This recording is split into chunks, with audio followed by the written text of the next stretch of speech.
ask you this. Who do you think the guys on – give me a guy or two on offense, a guy or two on defense if you think they step up, the Browns could potentially win the AFC North, which I think we both agree is the best division in football.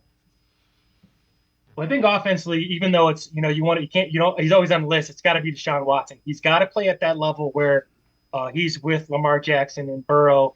Obviously, the Pittsburgh's got a little bit of a transition, but I think Fields is going to be very good too. So he's got to be in that conversation with Burrow and Lamar Jackson, because the other 52 guys on this roster are as good or better than the Ravens or the Cincinnati. So he's got to be able to step up his game, because the NFL is a quarterback-driven league. The other guy, I think, with Amari Cooper signing, it's got to be Jerry Jeudy or it's got to be Elijah Moore. One of those two guys has to step up and be the true number two.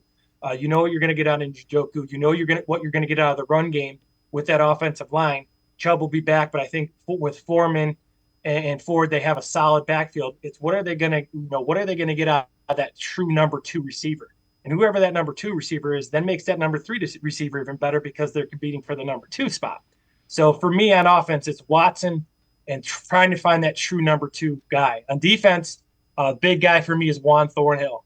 Went back, I did an article on Juan Thornhill this week and went back and watched him with his time in Kansas City. Juan Thornhill is an elite free safety who can play both spots in the Jim Schwartz defense, and he's got to be really, really good this year.